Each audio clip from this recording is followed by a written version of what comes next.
this is in this song, this is one of the more interesting parts, actually, or points, that in the pastimes of Krishna, Radhakunda is held in the highest regard, because there the most intimate divine leelas of the Supreme Lord are enacted, with his most intimate, confidential circle of devotees. So it's the highest place of bhajan, it's the highest place of pilgrimage in Gaudiya Vaishnavism. Śrīla Bhakti-siddhanta Sarasvatī Ṭhākura, in his Nitya Swarup, he is Nayana Mani Manjari. He is one of those associate servitors of the Supreme Goddess of Fortune,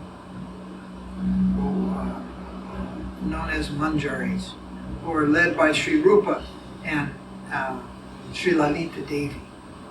So, that most high place, Radhakunda, and that most high grade of servitor, Sarasvatī Ṭhākura, Nayana Mani Manjari, and then giving instruction to his disciple. And what type of instruction? Preach, print books, distribute books all over the world. So, at first glance, it seems the highest place and the highest personality, and one very ordinary instruction.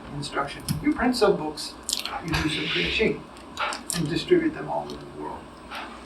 But actually, it is not like that. What is printing books, and what books we will print? What is actually preaching?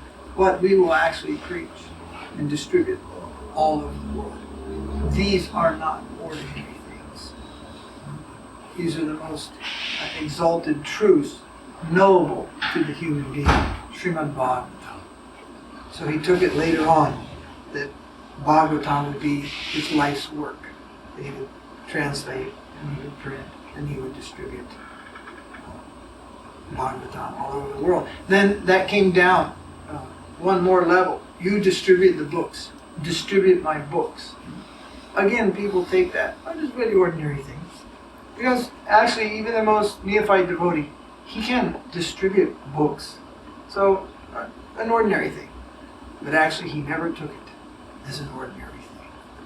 If he used to say such things, if a person even sees one of these books, what the speaker touches it, takes it home, or has the good fortune to read it, then he is set on the path to perfection of eternal existence.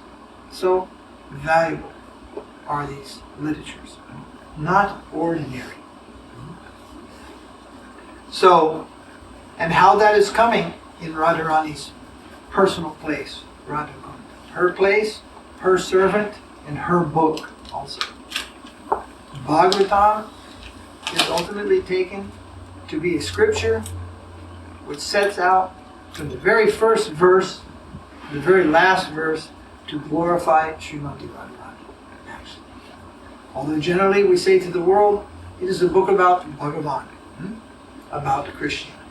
But ultimately, the book comes to be about Śrīmati Radhārānī. It comes to be about Chaitanya Mahaprabhu, who is the combined effort or the combined form of Radha and Krishna. And the last sloka of Bhagavatam says what? Sankirtanam. Sankirtan is given. And the conclusion of all this is chant the holy name of Radha and Krishna. Hare Krishna, Hare Krishna, Krishna Krishna, Hare Rama. So it is only ordinary so far as our vision is ordinary. Actually, as regards the appearance of the spiritual master, nothing is ordinary. It may appear to be ordinary, but it actually has no ordinary arrangement or ordinary characteristic. So much so that the place of his birth is considered to be Goloka Vrindavan. And our Guru Maharaj was born somewhere on the outskirts of Calcutta, parental home. It's a little piece of property, and like only a village. Well, Mahaprabhu in his time he showed what should be the mood of the disciple regarding the birthplace of the spiritual master when he went to that place which was the birthplace of Ishwarpuri, which was his guru. And what he did, he offered obeisance there, and he took dirt from that place. Dirt. That is the lowest thing. Dirt. He took dirt from that place. And he took that dirt. He ate that dirt. Mahaprabhu kept some of that with him for a long time. Because that place is considered to be Goloka.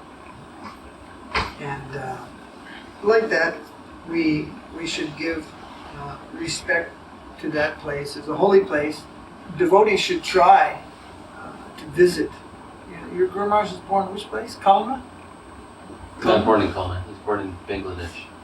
Oh, Bangladesh. Well, now it's Bangladesh. Bangladesh. Wasn't then. Wasn't then. Things happen. So as far as possible, we should try to make some pilgrimage to these holy places. But in Kali Yuga, that may not be possible. But there may be so many material circumstances surrounding the birth of any great devotee.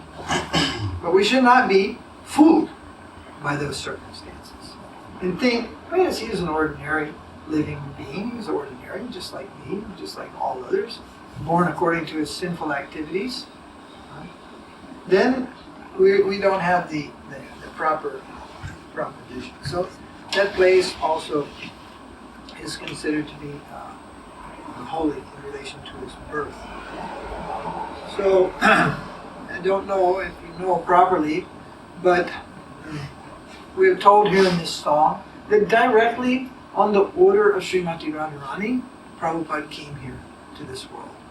So, of course, it's a bold statement to say. Nonetheless, we find out similar such things in the scripture.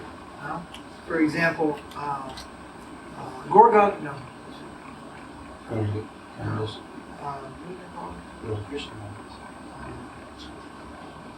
Book about Gopakumar. Brihad Bhagavatam Amrita. Gopakumar is a cowherd boy. He's in Sakyaraj.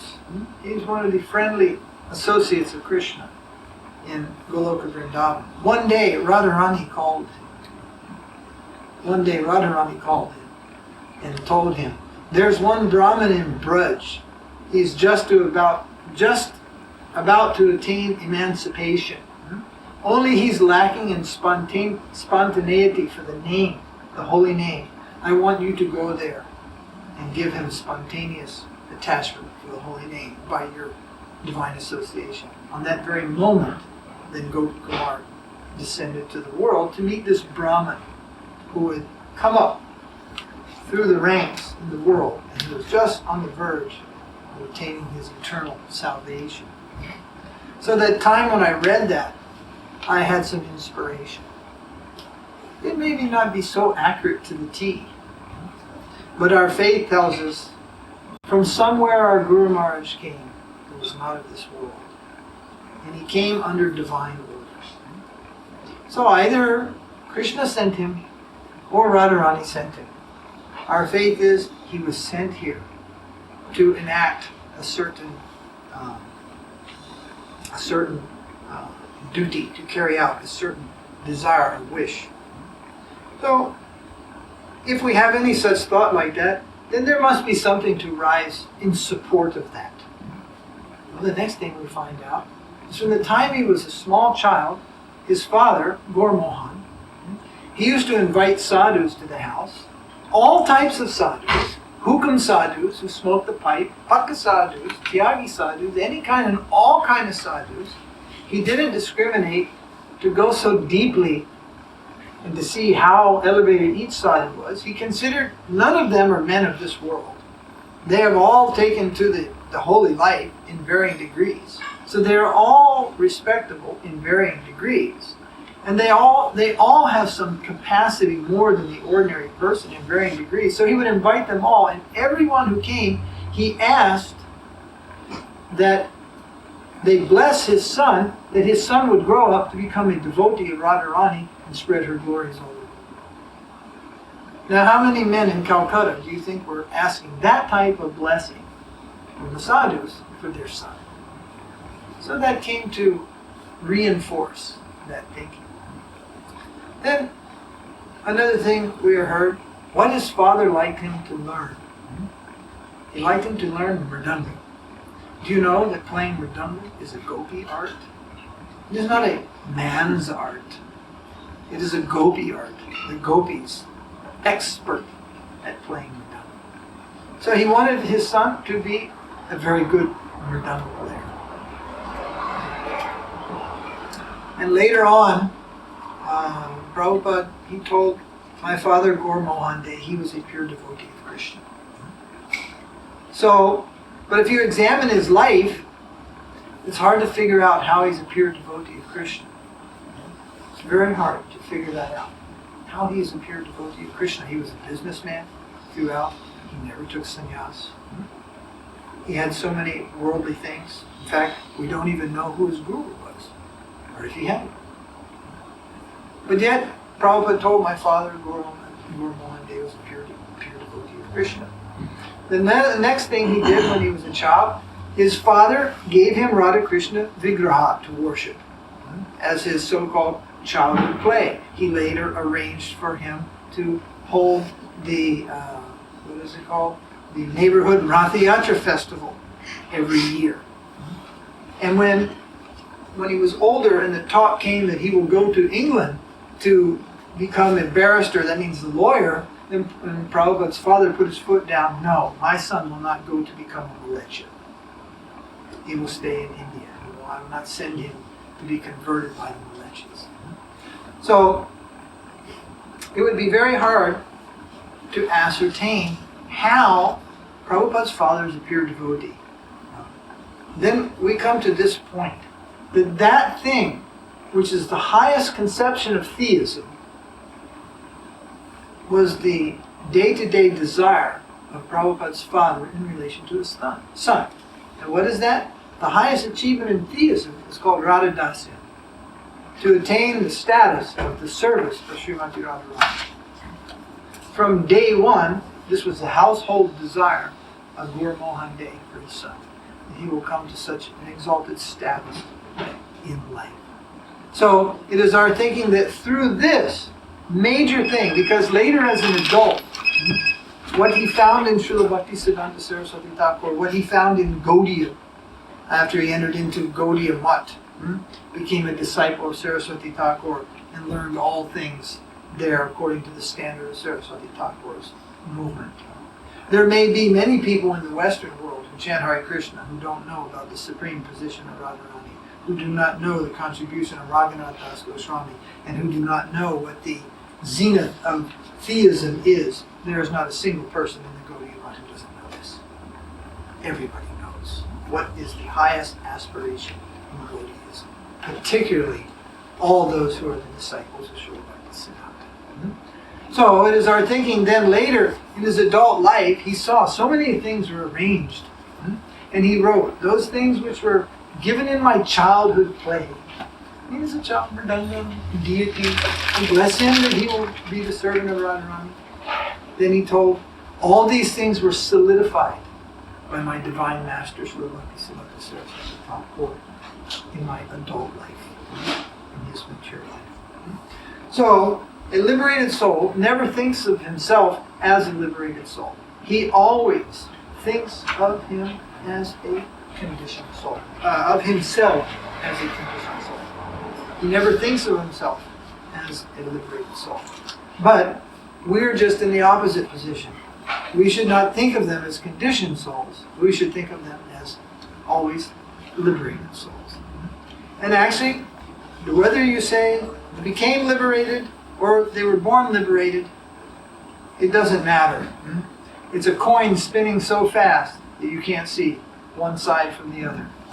Once a person has become liberated, there's no difference than if they weren't liberated at any point. It is indistinguishable. So there were many things in his childhood, in his early family life, and so forth, which pointed in this direction.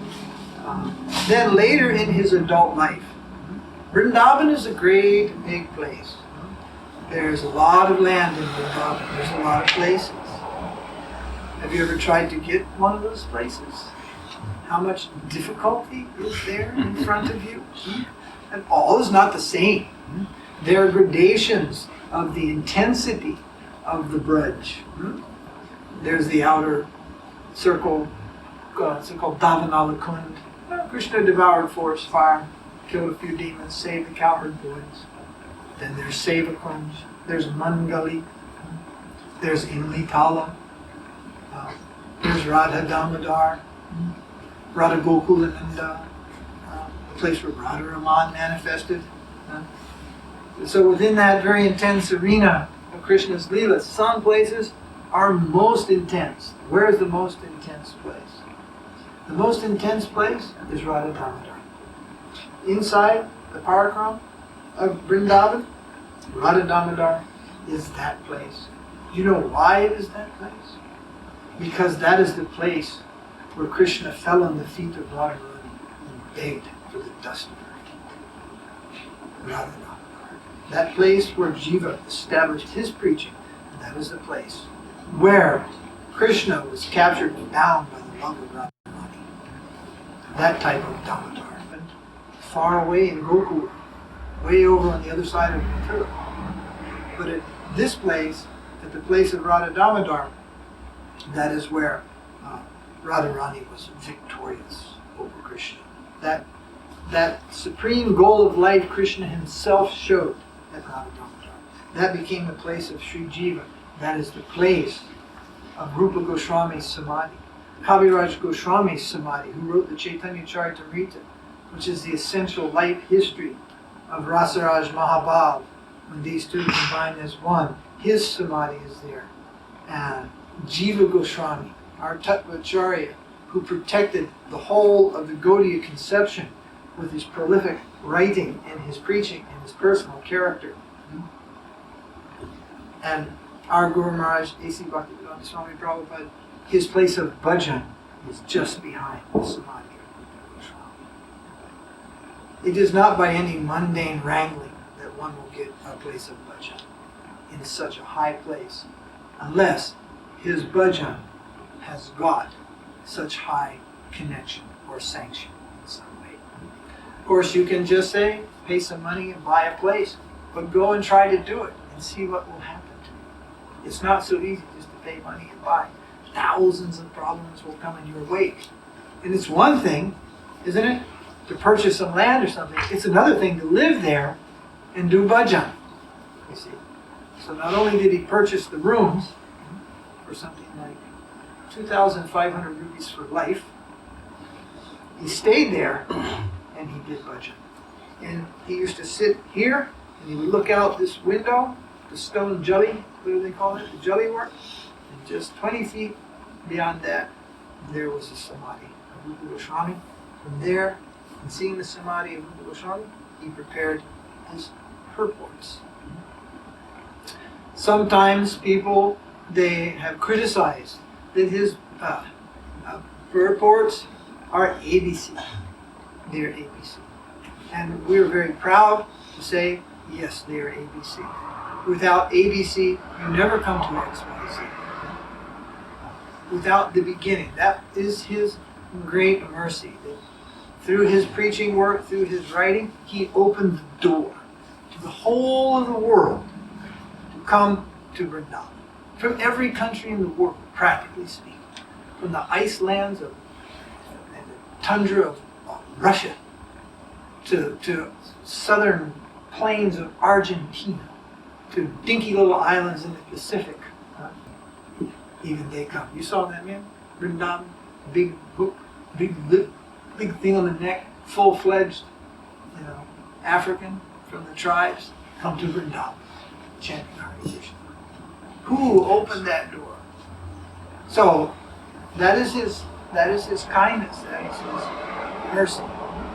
Like you see practically when you see these films I mentioned today, he's mostly chastising, cutting, blazing away, cutting misconception, Mayavad and bodily consciousness. One side and the other, one side and the other. Just blazing a trail, opening a road.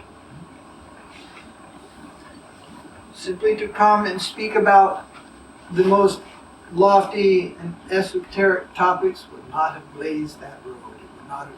It would not have opened the way to us or any others. So, so like that was there. Then there are other things in this song regarding his activities, his preaching. All the things were not mentioned. You know, when Prabhupada went to set up his mission, he's going to preach in 1953, and he wanted to set up an institution. The institution, he called it League of Devotees. The building that was put in is called Radha-Shmarik. Shmarik means remembrance. In remembrance of Sri Radha. He didn't name the building. The building was already named that. Again, by coincidence. How many coincidences in a single person's life, centering on Śrīmati Radhārānī and his life's activities, must there be before we realize, maybe this goes beyond coincidence. Maybe this has an intrinsic relationship. It didn't stop there. After his preaching at Radha-Shmarik was concluded and he moved on to Delhi, he established his office at a place called Chippiwada. Have you ever been to Chippiwada? Chippiwada is deep in the back streets of Old Delhi. These narrow 4-foot streets. And you come to a little alley that jets off of that. There's a door at the end. And I forget to add the number, but it's the Chippiwada number. You go there and you enter. And then there's a stair that goes upstairs. And you go upstairs and there's Prabhupada's rooms. 2 doors entering into the same big room. When you enter in that room, in the middle of the room is the dome of a temple. It's about 6 feet tall, concrete dome, almost in the middle of the room. Because right beneath it are Radha and Krishna. Deities which have been there in this old part of Delhi since a long, long, long time. From there, he used to sit leaning his back against that dome with a single string on a light bulb, and he would do more of his editing work. When he would come from Rādhā-Dāmodara, he would stay at Chippiwada. How he came to that place? He didn't go looking for that place. That place came to him. He had no place to live, and he used to stay in the press all day, using the press bathroom, take a bath, everything like that. And at night, when the press would close, he would go out into the streets, and when the dead of night arrived, he would take up sleeping in a doorway. It's like when you go early morning in Delhi, you see these people in doorways with their blankets. And Prabhupada at age something like 65 or something like that, he would sleep in a doorway. And one morning, one religious man, Krishna Shiv Pandit. He was Krishna Pandit, but I don't know if he was Krishna Shiv Pandit. Krishna Pandit. I think Krishna Pandit. He was out on a morning walk. He was a pious religious gentleman. And he saw Prabhupada getting up from his quite uncomfortable sleep in a doorway with his chudder. And he could just tell by looking at him that he's a sophisticated gentleman. He's not a hukum baba, He's not a baba because he lost one limb or something and just is there begging chapati like that. Not a laddu sadhu. You just tell by his look, he's a sophisticated higher class gentleman. So he stopped. Well, Swamiji, why you're spending the night here on this doorstep? He said, yes, I have no place to stay. I'm here in Delhi. I have my place in Vrindavan. I come here for my printing, my magazine, everything like that, my preaching. I have no place to stay. That man would say, well, I have a temple, Swamiji. Please come and stay in our temple. And we took him to this Chippiwada temple, which is a Krishna temple. So we say, Radha and Krishna sent her man out, bring my devotee here, he'll stay here with me. And he stayed there.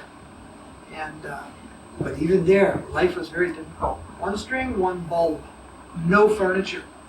But he had as his support the dome of the temple, which he would rest against. And on a trunk, he would do his work. He would take his toilet, in public toilet. In that temple downstairs was one public area. Public means everybody used. Other people lived there. He used that. And for bath, there was a spigot out of the wall in the courtyard. And in the winter or summer, that's where he would take bath. And sometimes people would supply him food, milk, and like that. So, there. Then, another thing. He decided the time has come to print the Bhagavatam. You know how many presses there are in India?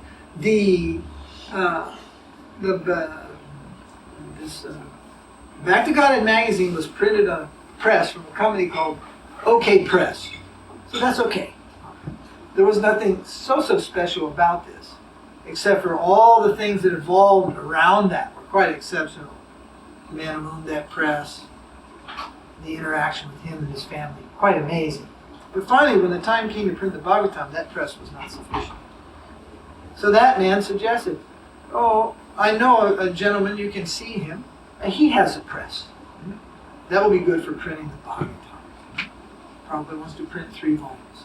So that man worked for Dalmia. Dalmia is one of the top 5 industrialists in all of India, the Dalmia family. They have an office on Connaught Place. So this gentleman, his name is, I believe it was Sharma, he held some chair in the office. So Prabhupada went there to solicit his help. Reading the Bhagavatam also means some assistance, some reduced rate. The paper he's getting from, I think, Gorakhpur Press or something, he made some different arrangements. So finally, it was arranged to print the press. And print on that men's press. You know what the name of that press is? That press is called Radha Press. Again, it came to this. The press that printed the Bhagavatam.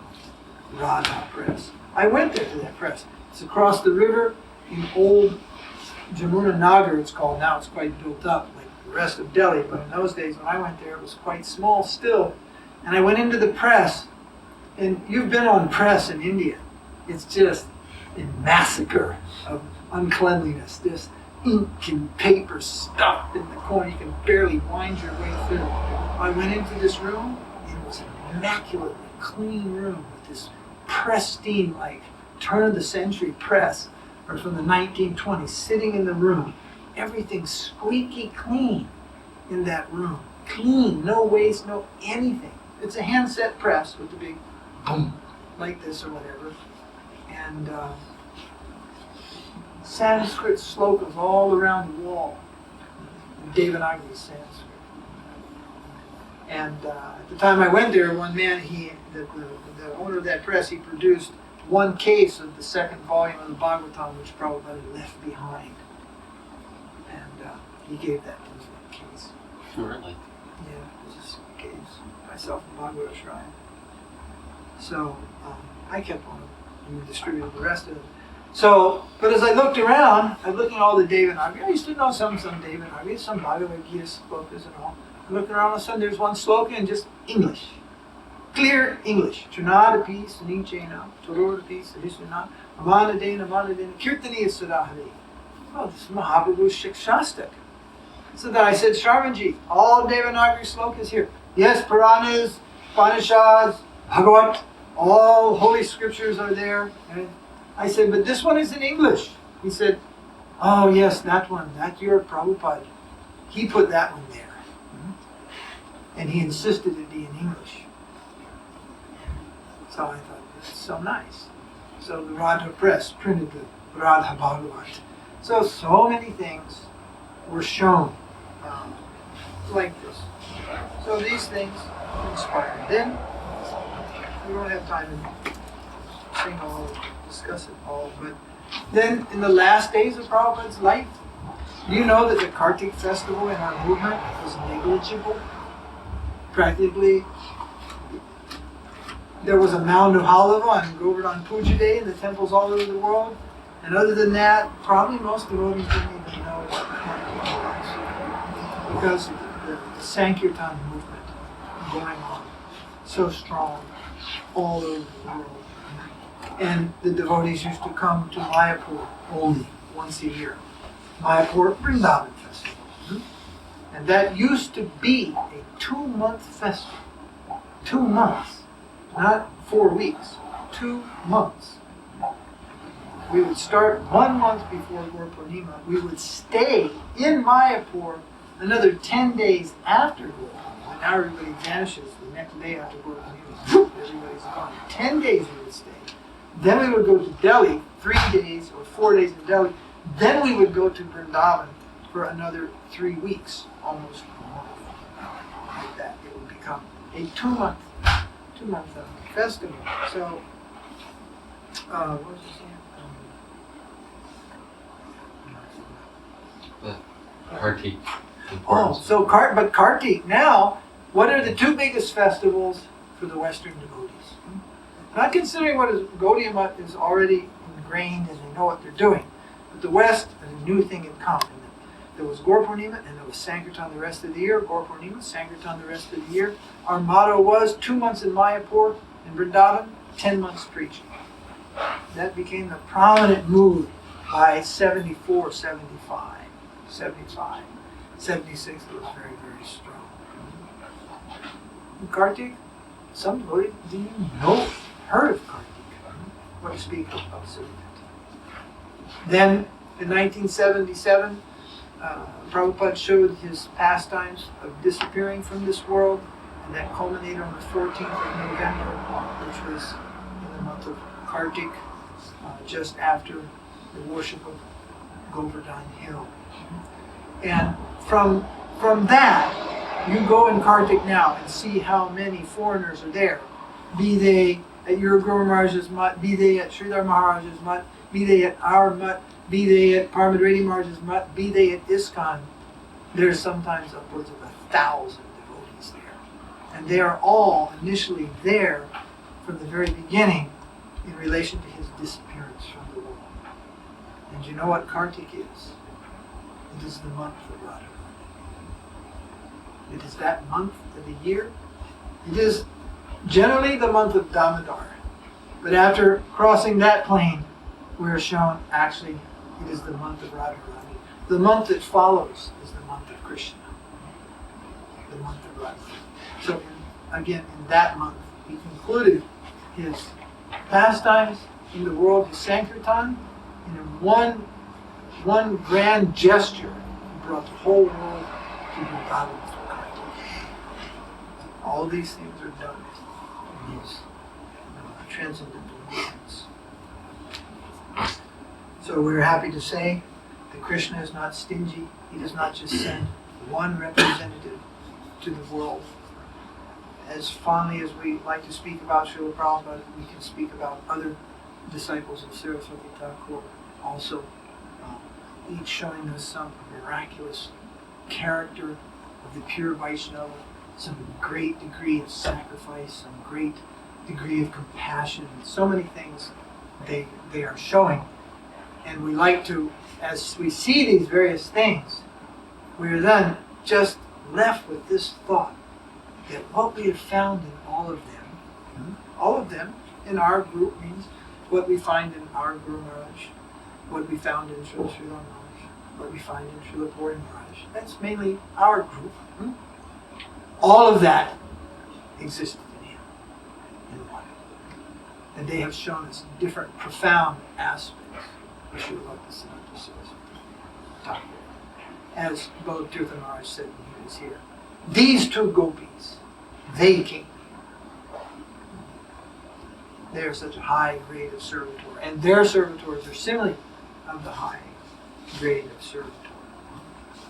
So today is a good, fortunate day for the world, and the day that Krishna's, Krishna's birth, that Krishna comes to the world. Then next day, our Guru Maharaj, he appeared, and indeed he made Krishna a household word all over the world. I went once to Sudan, which is just below Egypt, to the city of Oman, Khartoum. This was like a train ride back in time. I expected any minute to see the pharaohs crossing the sands with their camel trains. In fact, we did. They weren't pharaohs, they were the nomads of Egypt. And we were deep, deep in that place. And I thought for sure, nobody in this place has ever heard the name of Krishna. And we got off the train, we went to collect our baggage, and as I picked up my baggage, this